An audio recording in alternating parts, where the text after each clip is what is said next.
Hello दोस्तों, welcome to school प्रवेश। School प्रवेश चैनल में आपका बहुत बहुत स्वागत है। दोस्तों, हमारे चैनल पर आपको EWS DG फ्रीशिप एडमिशन के बारे में, केंद्रीय विद्यालय एडमिशन के बारे में, जवाहर नवोदय विद्यालय एडमिशन के बारे में, सैनिक स्कूल एडमिशन के बारे में और इसके साथ ही साथ जो अलग अलग टाइम पे अलग अलग स्टेट में RTE के एडमिशन होते हैं। RTE यानी कि शिक्षा के अधिकार के अधिनियम के अंतर्गत जो एडमिशन होते हैं, जिसमें आपके बच्चे को आपके आसपास के प्राइवेट स्कूलों में भी फ्री में एडमिशन और पढ़ाई की सुविधा मिलती है।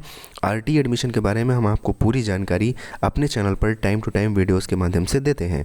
दोस्तों, आज की इस वीडियो में हम बात करेंगे RTE उत्तर प्रदेश एडमिशन, यानी कि उत्तर प्रदेश स्टेट में जो RTE एक्ट के तहत एडमिशन होने हैं इस सत्र में 2022-23 सत्र में, उससे जुड़ी कुछ महत्वपूर्ण जानकारियां हम इस वीडियो में आपको बताएंगे, जो आने वाले समय में RTE के एडमिशन होने हैं उत्तर प्रदेश में उससे संबंधित होंगी और आपके बच्चे के एडमिशन के लिए बहुत ही ज़्यादा बेनिफिशियल होंगी। अगर आपको ये नहीं पता कि RTE एडमिशन होता क्या है, कैसे फॉर्म भरा जाता है, क्या क्या सुविधाएं मिलती हैं, तो ये वीडियो आपके लिए बहुत ही ज़्यादा महत्वपूर्ण है। चलिए वीडियो में आगे बढ़ते हैं। सबसे पहले हम देखेंगे कि इस वीडियो में हम क्या क्या देखने वाले हैं। तो सबसे पहले हम देखेंगे कि RTE एडमिशन क्या है। उसके बाद आगे हम देखेंगे कि कौन कौन सी कक्षाओं में एडमिशन होता है RTE एक्ट के तहत।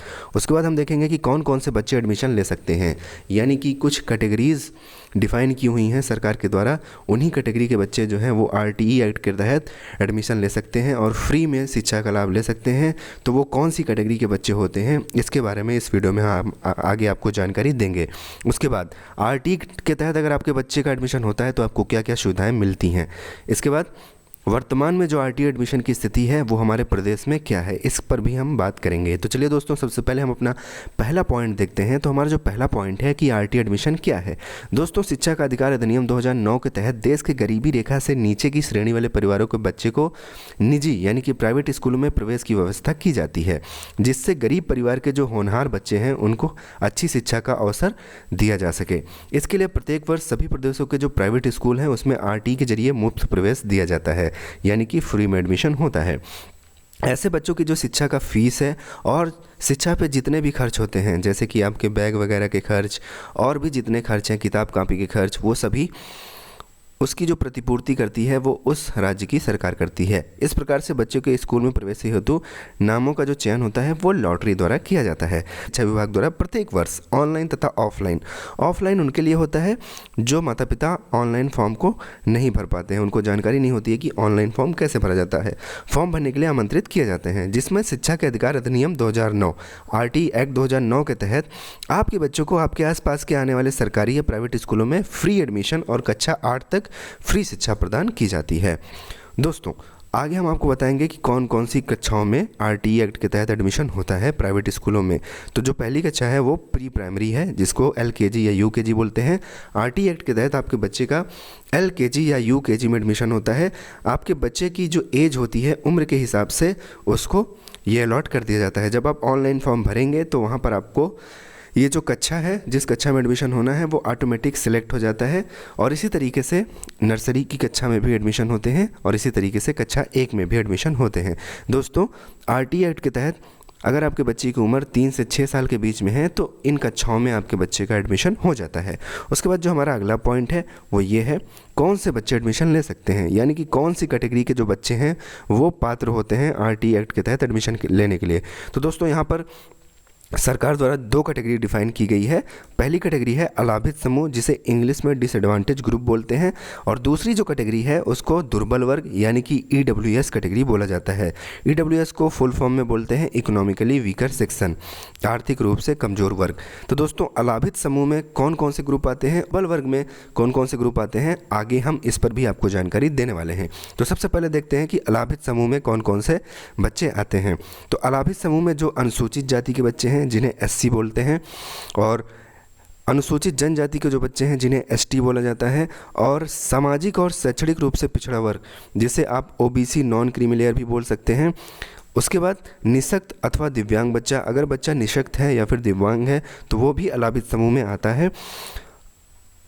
किसी बच्चे के जो अभिभावक हैं वो दुर्भाग्यवश HIV या कैंसर किसी गंभीर बीमारी से पीड़ित हैं तो उनका बच्चा भी वो अलाभित समूह में आता है। निराश्रित या फिर बेघर बच्चा जो है वो भी अलाभित के समूह में आता है। ट्रांसजेंडर बच्चा जो है, जो ना तो स्त्री है ना तो पुरुष है, वो भी अलाभित समूह में आता है। तो इतनी कैटेगरी के जो बच्चे हैं ये सभी पात्र होते हैं आरटीई के तहत ऑनलाइन एप्लीकेशन फॉर्म भरने के लिए या फिर ऑफलाइन एप्लीकेशन फॉर्म भरने के लिए और आरटीई एक्ट के तहत एडमिशन लेने के लिए। ये बच्चे अपने आसपास के किसी भी प्राइवेट स्कूल में फॉर्म भरकर एडमिशन ले सकते हैं आरटीई एक्ट के तहत। उसके बाद दूसरा ग्रुप जो था वो दुर्बल वर्ग है, जिसे ईडब्ल्यूएस कैटेगरी कहते हैं। तो ईडब्ल्यूएस कैटेगरी में कौन से बच्चे आते हैं? ऐसे बच्चे जिसके माता पिता नहीं हैं तो संरक्षक जो हैं उनकी जो अधिकतम वार्षिक आय है, यानी कि जो मैक्सिमम एनुअल इनकम है वो 1 लाख रुपए तक हो। यानी कि किसी बच्चे के जो माता पिता या फिर अगर माता पिता नहीं हैं इन केस तो उसके जो गार्जियन हैं उनकी जो अधिकतम एनुअल इनकम है वो 1 लाख रुपए तक हो। तो ऐसे बच्चे के जो माता पिता हैं वो दुर्बल वर्ग में आएंगे और ऐसा बच्चा जो है वो दुर्बल वर्ग में आएगा, वो भी आरटीई के तहत एडमिशन लेने के लिए पात्र होता है। उसके बाद अगर किसी बच्चे के माता दिव्यांगता की श्रेणी में है, वृद्धावस्था में है, या फिर बच्चे की जो माता है वो विधवा पेंशन प्राप्त करता हो, तो ऐसे बच्चे भी जो हैं वो दुर्बल वर्ग की कैटेगरी में आएंगे। उसके बाद दोस्तों आगे बढ़ते हैं और आगे का पॉइंट देखते हैं कि आरटीई के तहत अगर आपके बच्चे का एडमिशन होता है तो उसे क्या क्या सुविधाएं मिलती हैं। तो सबसे पहले बच्चे की जो फ़ीस है वो फ्री रहती है। कक्षा 8 तक बच्चे की 1 भी रुपया फ़ीस नहीं लगेगी। अगर पहले फ़ीस लगती भी है तो सरकार द्वारा उसकी प्रतिपूर्ति की जाएगी। उसके बाद फ्री में यूनिफॉर्म मिलता है, यानी कि बच्चे की जो ड्रेस लगेगी, जूता मोजा टाई बेल्ट सब कुछ वो फ्री में मिलता है। उसके बाद फ्री में कॉपी किताब बैग वगैरह पेन पेंसिल सब ये फ्री में मिलती है। उसके बाद अगर उस स्कूल में वाहन है, आपके बच्चे को वाहन से ले जाया जाता है स्कूल और घर लाकर छोड़ा जाता है, तो जो वाहन का किराया होता है वो भी उसका भी जो खर्च है वो सरकार के द्वारा प्रतिपूर्ति की जाती है। और भी बहुत सी शिक्षा से संबंधित जो उपयोगी सुविधाएं हैं वो आरटीई एक्ट के तहत अगर आपके बच्चे का एडमिशन होता है तो वो दी जाती हैं। उसके बाद दोस्तों वर्तमान में आरटीई एडमिशन की क्या स्थिति है, तो देखते हैं कि वर्तमान में आरटीई की हमारे देश में क्या स्थिति है। तो सबसे पहले अभी हम यहाँ पर आरटीई एडमिशन उत्तर प्रदेश की बात कर रहे हैं, तो उत्तर प्रदेश के बारे में हम आपको जानकारी देंगे। दोस्तों यहाँ पर देखते हैं कि अब तक देखा गया है कि एक सर्वे के अनुसार लोगों में जानकारी के अभाव में तथा जागरूकता के अभाव में बहुत से बच्चे पात्र होते हुए भी एडमिशन पाने से वंचित रह जाते हैं। दोस्तों अगर आपके बच्चे आरटीई के तहत एडमिशन लेते हैं तो आपका बच्चा अच्छे प्राइवेट स्कूलों में कक्षा 8 तक फ्री में पढ़ेगा। उसके सभी खर्चों की जो प्रतिपूर्ति है उत्तर प्रदेश की सरकार करेगी। दोस्तों हमारे चैनल का लक्ष्य ये है कि ज़्यादा से ज़्यादा बच्चों का अच्छे से अच्छे स्कूलों में एडमिशन हो, जिससे कि उनको अच्छी से अच्छी शिक्षा फ्री में मिल सके। तो दोस्तों यहाँ पर आपके सामने एक डेटा है जो आपके साथ मैं शेयर करना चाहता हूँ। जब ये आरटीई स्टार्ट हुआ था उत्तर प्रदेश में, उसके बाद की स्थिति है ये 2013-14 जो एकेडमिक सेशन था उसमें जो नंबर ऑफ़ एडमिशन हुए थे उत्तर प्रदेश में वो सिर्फ और सिर्फ 60 बच्चों का एडमिशन हुआ था। इतने बड़े उत्तर प्रदेश में आरटीई के तहत सिर्फ 60 बच्चों का एडमिशन हुआ था। तो दोस्तों शुरू में कोई चीज़ आती है तो लोगों को जानकारी नहीं रहती है, इस वजह से कम एडमिशन हुए थे। उसके बाद 2014-15 की बात करें तो 54 एडमिशन हुए थे, थोड़ा और कम हो गए। उसके बाद 2015-16 में 3135 एडमिशन हुए थे और 2016-17 में 17138 एडमिशन हुए थे। यानी कि आप देख सकते हैं कि ग्राफ धीरे धीरे करके बढ़ा और 2016-17 का ही डेटा अभी तक मेरे पास है, क्योंकि वेबसाइट पर यही डेटा अवेलेबल है, इसलिए मैं ये आपके साथ शेयर कर रहा हूँ। तो आप देख सकते हैं कि 2016-17 तक काफ़ी लोग जागरूक हो गए थे। लगभग 17138 एडमिशन हुए थे। पिछले वर्ष की बात करें तो कम से कम लगभग 20 से 25 हज़ार एडमिशन हुए थे आरटीई के तहत। तो दोस्तों आप देख सकते हैं कि लोगों में जागरूकता धीरे धीरे बढ़ रही है। तो दोस्तों हमारा भी यही प्रयास है कि आपको चीज़ें सही सही पता चलें, ताकि आप बच्चों का जो एडमिशन है वो आरटीई एक्ट के तहत करा के अपने बच्चे को अच्छे से अच्छे प्राइवेट स्कूल में पढ़ा सकते हैं और वहाँ पर आपके बच्चों को सारी वो सुविधाएं मिलती हैं जो अन्य बच्चों को मिलती हैं। तो ऐसा आप बिल्कुल भी ना सोचें। अगर आपके बच्चे का आरटीई एक्ट के तहत एडमिशन होता है और अगर विद्यालय जो है वो एडमिशन देने में आनाकानी करता है या फिर फीस प्रतिपूर्ति को लेकर कोई बात होती है, तो जो है शिकायत प्रणाली भी है। आप जो है आरटीई एक्ट है दोस्तों, शिक्षा का एक अधिकार है, आपके बच्चे को ये अधिकार दिया गया है। तो प्राइवेट स्कूल जो हैं वो एडमिशन देने में आनाकानी नहीं कर सकते हैं, इसके लिए आप कंप्लेन कर सकते हैं। इन सब की जानकारी हम आपको धीरे धीरे करके अपने चैनल पर देते रहेंगे। दोस्तों हमारे साथ बने रहिए। हम आरटीई एडमिशन से संबंधित सभी ज़रूरी जानकारी और सही जानकारी समय समय पर देते रहते हैं। फॉर्म भरने से लेकर एडमिशन होने तक हम हर चरण में आपके साथ रहेंगे। आपका कोई भी प्रश्न हो आप कमेंट के माध्यम से पूछ सकते हैं, हमें इंस्टाग्राम पर मैसेज कर सकते हैं, हमें फेसबुक पर मैसेज कर सकते हैं। यहाँ पर आप देख सकते हैं हमारा जो इंस्टाग्राम का यूज़र नेम है वो लिखा हुआ है स्कूल प्रवेश, और जो हमारा फेसबुक का यूज़र नेम है वो स्कूल प्रवेश लिखा हुआ है, आप सर्च करके देख सकते हैं। वहाँ पर आप हमें डायरेक्ट मैसेज कर सकते हैं, इंस्टाग्राम पर आप हमें कॉल कर सकते हैं।